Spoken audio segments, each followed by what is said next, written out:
크립토 시전 이런 얘기를 합니다.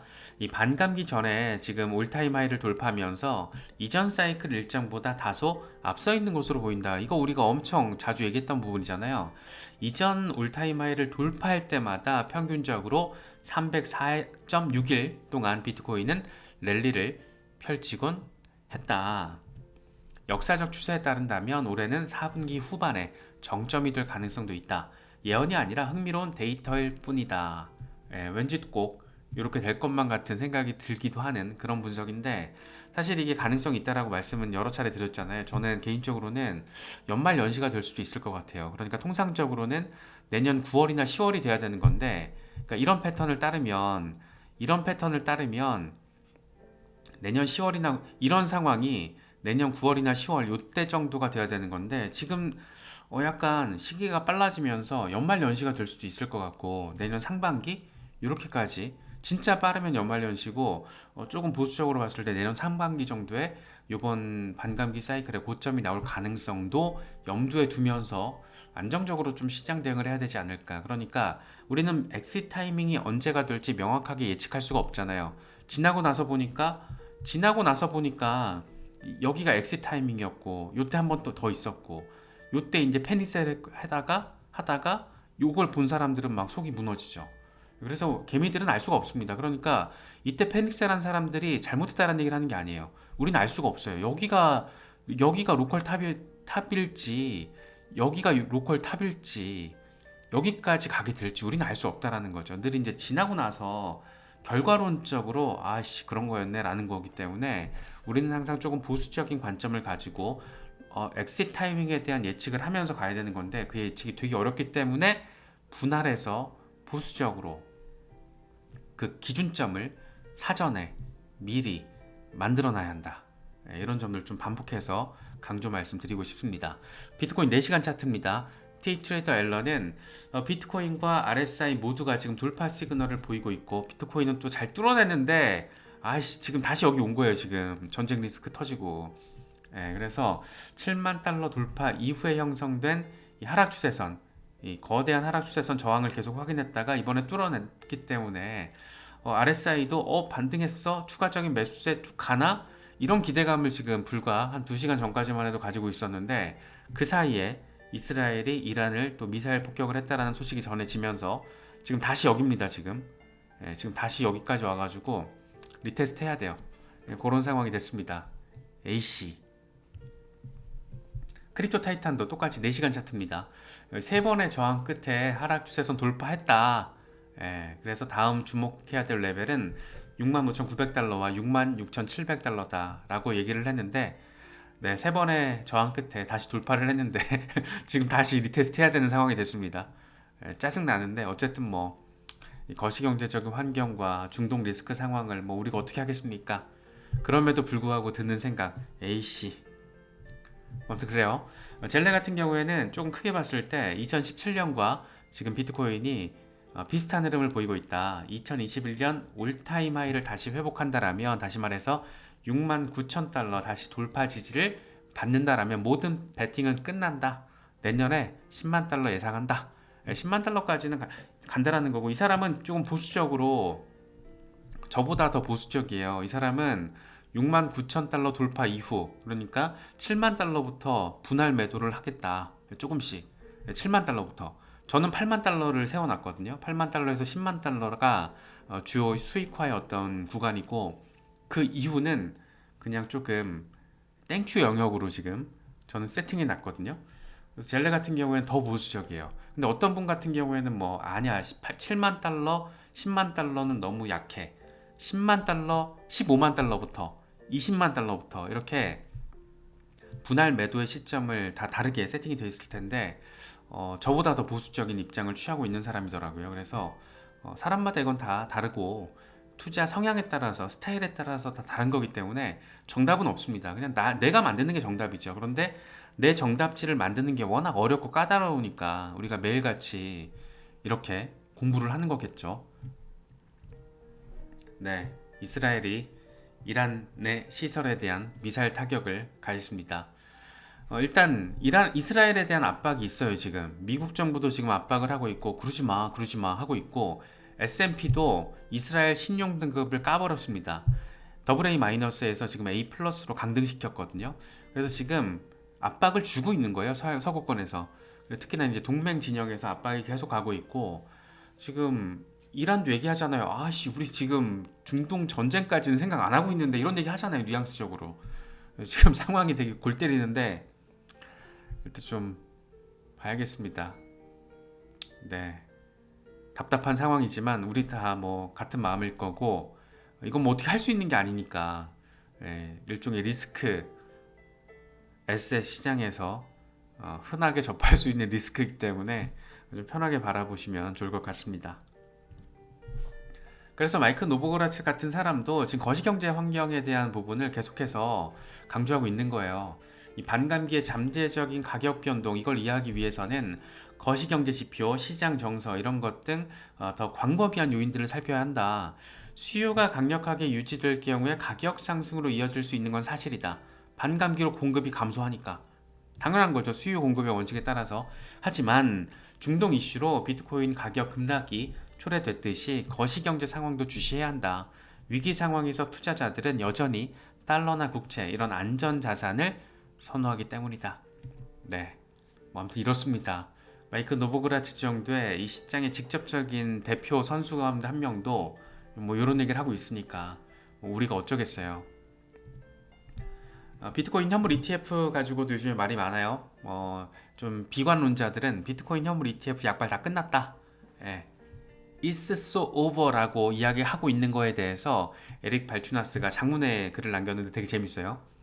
비트코인 현물 ETF 인기가 끝났다라는 일각의 주장은 잘못된 것이다. 지난 5일 동안 비트코인이 12% 이상 하락한 뒤에 비트코인 현물 ETF 자금 유입이 둔화된 건 지극히 정상적인 현상이다. 지난 5일 동안 10개 ETF에 2억 2,300만 달러가 순유출됐는데, 이건 ETF 출시 이후에 순유입 자금의 1% 수준밖에 안 된다.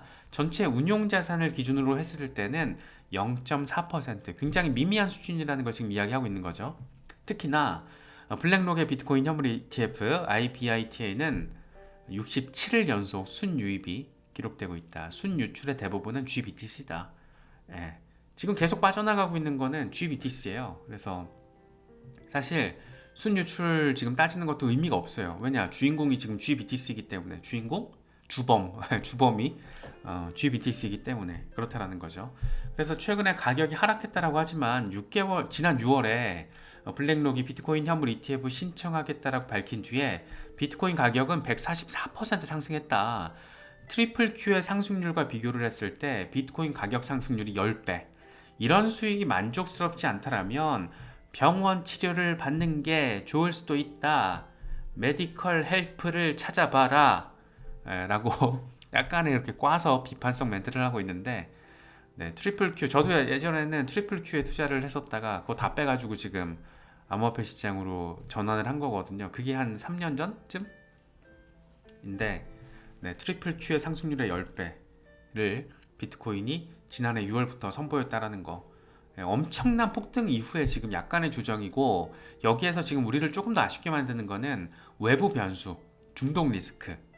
요거죠. 지금 사실은 금리 이슈는 이미 조금 예측됐던 부분이 있었고, 시장이 오버를 많이 했던 거죠. 그래서 금리 이슈는 조금 이렇게 어느 정도 기대치와 예측치가 있었기 때문에 사실 좀 덜한데, 저는 개인적으로는. 그런데 중동은 정말 팍 하고 들어오니까 조금 아쉽죠. 아쉽기도 하고. 근데 어쩌겠어요. 투자 시장에서 우리가 투자자로서 감내해야 되는 부분이고, 특히나 이제 비트코인 현물 ETF는 이렇게 뭐 한 5일 정도의 관점으로 놓고 봤을 때는 진짜 조금 걱정스럽게 바라볼 수도 있지만, 전반적으로 석 달 정도로만 바라봐도 와, 이렇게 훌륭하다, 뭐 이런 얘기를 지금 블룸버그의 ETF 전문 애널리스트 에릭 발추나스가 이야기를 하고 있습니다. 이 양반이 또 재미있는 데이터도 공개했는데, 60개 기관이 지금 블랙록의 비트코인 현물 ETF IBIT 주식을 보유하고 있다라고 보고를 한 거예요. SEC에다가.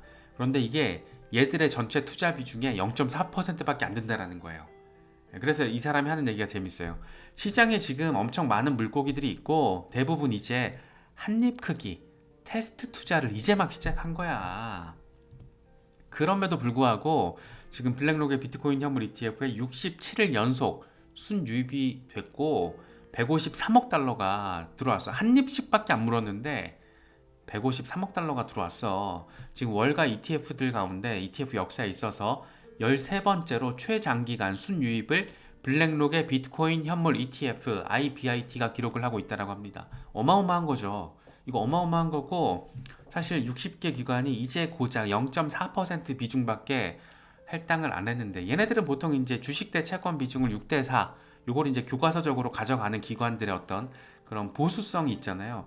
그런데 0.4 그럼에도 불구하고 67일 연속 순유입 얼마? 153억 달러 한 입 물었는데 두 입 물고 세 입 물고 네 입 물고 그럼 어떻게 될까? 특히 지금 이제 실사하고 있는 기관들도 많다라는 거잖아요. 비트코인 현물 ETF를 투자할 것인가 말 것인가에 대한 실사 작업을 하는 기관들도 많고 걔네들이 이제 몇 달 뒤면은 들어올 텐데 걔네들 신규로 들어오고 기존에 들어와 있던 애들이 한 입이 아니고 두 입, 세 입 물게 되면 어떻게 될 것인가? 그러면 이 153억 달러라는 숫자가 엄청 펌핑이 될 수 있다는 거죠. 그건 다시 말해서 비트코인 매집 수요가 현물 매집에 대한 수요가 엄청 폭등한다라는 거고 그러니까 지금 나름 이 선수들이라는 사람들이 자꾸 15만 달러, 20만 달러 얘기를 하는 거예요. 이런 것들이 눈에 보이니까. 그래서 그런 점들도 우리가 감안을 하면 아직은 뭐 조금 이르다. 이르다라고 평가를 하는 게 맞지 않나 싶습니다. 여기에 또 한 가지 더 있잖아요. 홍콩. 과연 홍콩에서 비트코인 현물 ETF가 어떤 정도의 반응을 보일 것이고 아시아 시장의 자금이 어떻게 일로 들어올 것이고 어느 정도 규모로 특히나 중국 정부의 스탠스 중국 내부에서 지금 겉돌고 있는 투자 자금 주식으로도 못 가고 부동산으로도 못 가는 그런 겉도는 투자 자금이 지금 엄청 많은데 걔네들이 얼마나 올 것인가 이에 대한 중국 정부는 어떤 입장을 보일 것인가 굉장히 지금 재밌는 상황이 이어지고 있는 겁니다. 이제 본격적인 상장 정식 출시를 앞두고 디테일한 내용들도 하나씩 나오고 있습니다. 홍콩의 암호화폐 거래소 OSL이 하베스트의 커스터디 파트너로 선정됐다라고 합니다. 이번에 하베스트 인베스트 같은 경우에는 비트코인과 이더리움 현물 ETF 이 승인을 받았잖아요. 그래서 OSL과 파트너십을 맺었고 이 거래소가 커스터디를 담당한다라고 합니다. 홍콩에서 이제 규제 적격 거래소에 해당하고 월가로 치면 이제 코인베이스 같은 역할을 지금 하게 되는 거죠. 블랙록에게 있어서 코인베이스가 지금 하베스트에 있어서 OSL이 되는 거죠. 짝꿍. OSL의 CEO 패트릭 펜이 이런 얘기를 합니다. 비트코인 현물 ETF를 통해서 중국 정부의 진보적인 규제 정책 제시 가능성 있다라고 생각한다. 홍콩의 비트코인 현물 ETF, 이더리움 현물 ETF는 아시아 다른 금융 시장을 위한 선례가 될 것이다. 당연하죠. 홍콩의 이런 발전은 금융 중심지로 입지를 확고히 하고 암호화폐 시장의 개방성에도 영향을 미칠 수 있다. 글로벌 표준에 부합하는 보다 진보적인 정책이 중국 내에서 구축 가능하다라고 생각한다. 사실 우리가 기대하고 있는 포인트 지점도 이거잖아요. 그러니까 우리가 매일같이 하는 얘기들을 시장의 직접 플레이어들도 이제서 막 얘기하고 있어요. 공개적으로.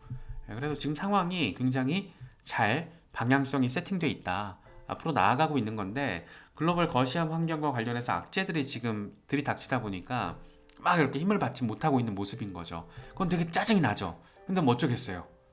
감당을 해야죠, 우리는. 위험자산 시장에 들어왔을 때 뭐 이 정도 감당해야 되는 건데 뭐 그래 말씀은 이렇게 드리지만 뭐 저라고 짜증 안 나겠습니까? 짜증 납니다. 아침부터 짜증 확 나죠. 그런데 이럴 때일수록 멘탈을 조금 잘 관리를 해서 이럴 때 안 털려야 되죠. 이럴 때 저도 오늘 약간 오늘도 수익 오늘 막 비트코인 꼬라박는데도 알트 수익 중인 거 그냥 수익화할까라는 잠깐 욕망이 잠깐 들었었는데 꾹 참았어요. 얘가 설사 더 떨어져서 마이너스로 가더라도